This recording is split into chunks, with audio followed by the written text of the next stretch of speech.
Welcome. Wherever you are, I invite you to settle in. Dim your lights, take a deep breath in, and let it out slowly. Tonight, you're not in your bedroom. Tonight, you're sitting at a quiet table in the corner of a Parisian cafe. It is the year 1926. Outside, the rain has just stopped. Cobblestones glisten beneath the soft glow of gaslight. The hum of the city is barely a whisper. Inside, a spoon stirs gently in a porcelain cup. The low murmur of voices floats through the air. A scratchy record plays somewhere in the background. It might be Edith Piaf, or maybe it's someone who simply sounds like her. The waiter doesn't ask your name. He just nods, wipes the brass counter one more time, and slides a small espresso in your direction. You're not here to talk. You're here to listen, to drift, to dissolve into this quiet moment from another time. Close your eyes if you like, then let yourself slip into the stillness. Let's begin. You choose the table near the window, the one with the lace curtain drawn halfway. There's a cigarette still burning in an ashtray, left behind by someone long gone. Its smoke curls upward in slow spirals. It moves like it has nowhere else to be. Across from you, a young man sketches something in a notebook. Perhaps it's a dancer. Perhaps it's a woman he can't bring himself to approach. He wears a scarf indoors, not because it's cold, but because he is an artist. And artists in Paris always dress the part. He doesn't look up when you sit down. He doesn't need to. You're part of the cafe now, part of the atmosphere, still and soft. Outside, a tram clatters gently in the distance. A couple walks slowly beneath one umbrella. They are laughing quietly, but from where you sit, it sounds like silence. The waiter hums as he polishes the glasses behind the bar. He knows every regular by the sound of their shoes. He remembers which cup each guest prefers. He carries stories he never tells. Tonight, he says nothing at all. The coffee is warm, but not hot. The saucer beneath your cup is chipped. No one seems to mind. In this place, even flaws are part of the charm. Someone opens the door. A gust of cool night air slips in. It smells of wet pavement and old stone. You barely notice. The door closes again with a soft click. You sit there still, listening, breathing, letting the hours stretch quietly ahead. Time does not move quickly here. It moves like smoke, like jazz in the background, like the soft scratch of pencil on paper. No one is in a hurry, not the waiter, not the artist, not the cafe itself, and neither are you. The evening deepens and the lights of the cafe grow softer. You rise from your seat and step outside. The streets of Montmartre welcome you with their familiar uneven stones. Gas lamps flicker gently, casting long shadows on the walls. The air is cool and carries the scent of freshly baked bread from a nearby bakery. You hear the faint laughter of late-night wanderers and the distant sound of a piano playing softly from a nearby window. A narrow alleyway leads you toward the hill. You walk slowly, your footsteps muffled by the damp cobblestones. Paintings hang on the walls of small galleries, their colors muted in the night. Occasionally, you glimpse a figure sketching in the doorway, lost in thought.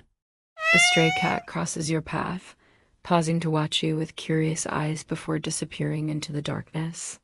The street lamps illuminate posters advertising upcoming performances at the Moulin Rouge. You imagine the excitement of the crowds, the swirling skirts, and the lively music. But here on this quiet path, all is still. You pass a small cafe where a few late patrons sip their drinks in low conversation. The smell of roasted chestnuts fills the air. You pause for a moment, breathing it in deeply. Farther up the hill, the Sacré-Cœur Basilica stands silent against the night sky. Its white dome is faintly visible, glowing under the stars. You continue your slow walk, letting the calm of the night settle around you. The city's heartbeat is gentle now, rhythmic like the soft tapping of rain on a window pane. You feel yourself becoming part of this peaceful moment. The bustle of the day has faded away. All that remains is the quiet beauty of Montmartre at night. You find a bench and sit, looking out over the sleeping city. The lights twinkle like distant stars below. A cool breeze brushes your face. You close your eyes and listen. The night is soft. And so are you. The rain stops as quietly as it began. Not with thunder or wind, just a hush, a gentle pause in the sky. The clouds part slowly, as if someone far above is folding back a curtain. And for the first time tonight, you see it, the stars. Not just scattered sparks, but a full, endless canopy of light. You look up, and something shifts. It's hard to explain. You are still sitting on a bench in Montmartre. The stones beneath your feet are still damp. The city is still sleeping, but something is different now. The past and present begin to blur. The flickering street lamp to your left dims for a moment, and when it comes back, it looks older. The statue in the center of the square has changed. Or maybe it never did. But now it wears ivy around its shoulders, and the plaque is in a language you can't quite place. You blink slowly. You're still calm, still safe, but now you feel like you've slipped into another layer of the night. You walk, this time not sure if the stones under your feet are from 1926 or yesterday. You pass a door. It creaks open on its own. No one is inside. Just a warm room, a fireplace, a piano without sound.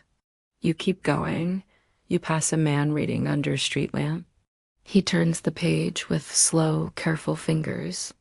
And as you walk by, he looks up. He has your eyes. You stop, but he simply nods. Then disappears into the page. The street changes again.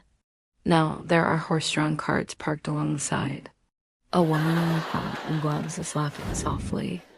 She walks past you without seeing you. Or maybe she does. Maybe she was always going to.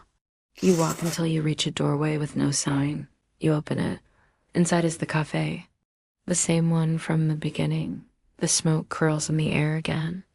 The same artist is sketching. The waiter is polishing a glass. The record is playing the same soft tune. You sit at your table by the window. The cup is there. Still warm. But this time, you understand. You've never left. This place isn't just Montmartre. It's not just Paris. It's memory. A dream. A story. A gentle corner of time where nothing hurts and nothing rushes. You sip your coffee slowly. Outside, the sky begins to glow with the pale pink of morning.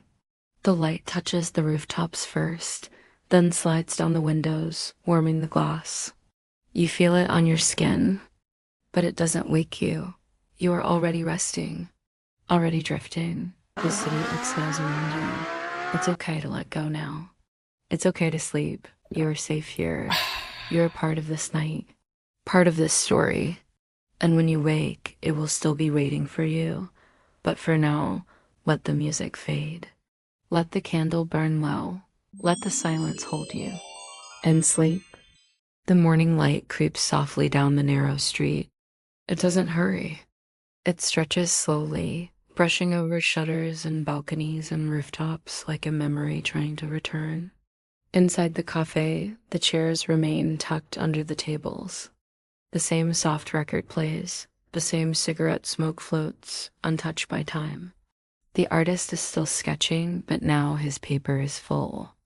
A dozen faces, a blur of lines, shadows that suggest people he's seen and maybe never met. He looks tired, but content, as if he has found what he was looking for, or finally stopped searching. The waiter lights another candle, even though the sun has already risen. He straightens a picture frame on the wall. He hums a little tune, something familiar.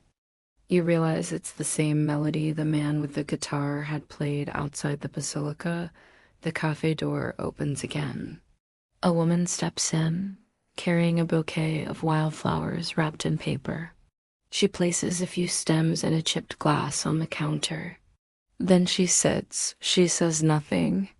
But the way she breathes, the way her shoulders fall, she too has come here to rest.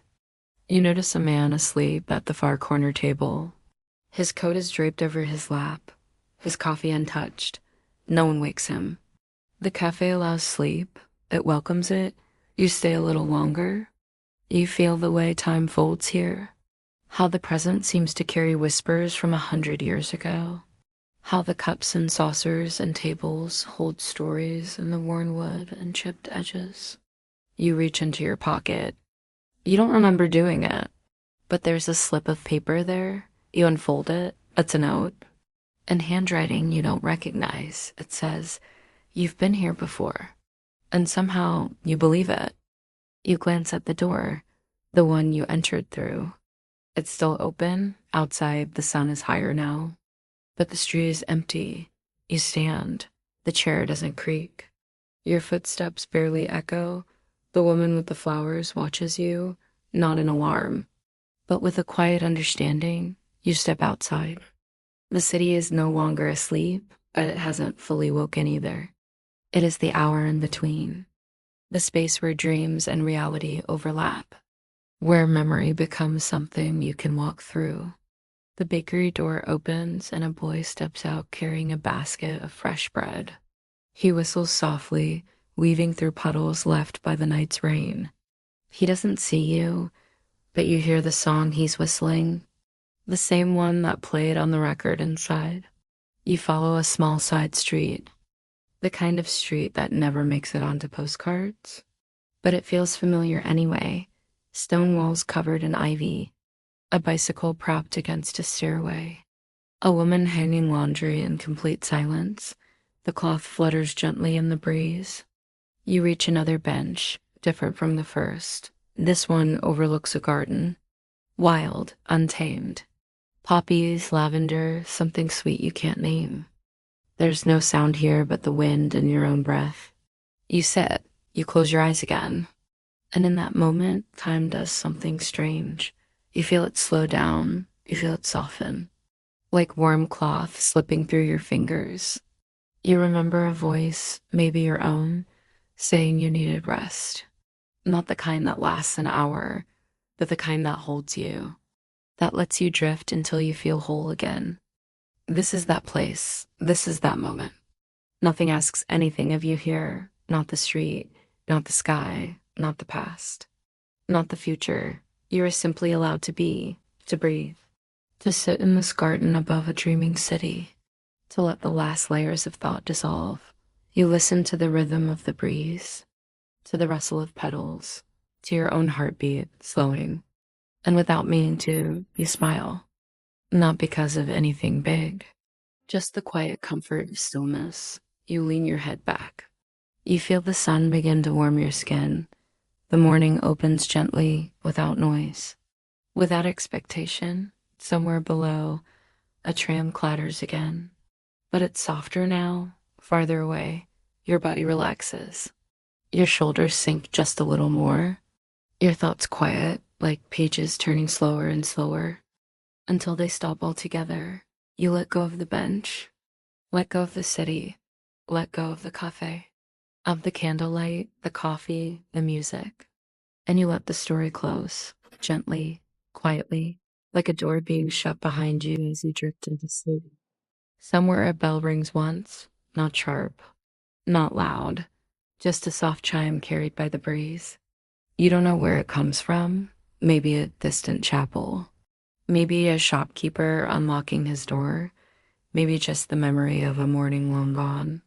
You don't need to know. You rise from the bench, slower now. Your body is lighter. Not because you've moved less, but because the city has taken some of your weight. The air smells of sunlight warming old stone, of rosemary in the cracks of the pavement, of sleep beginning to let go, but not entirely. You walk again, this time toward nowhere in particular, and as the light settles fully over Montmartre, as shutters begin to open, as windowsill flowers turn toward the sun, you remain in the space between waking and sleeping, between now and then, between Paris and something softer. And when your eyes finally close again, this time for real, you carry nothing heavy, only stillness, only breath, only peace. Sleep comes not with a call, but with a sigh, and you follow it gently, completely into the quiet.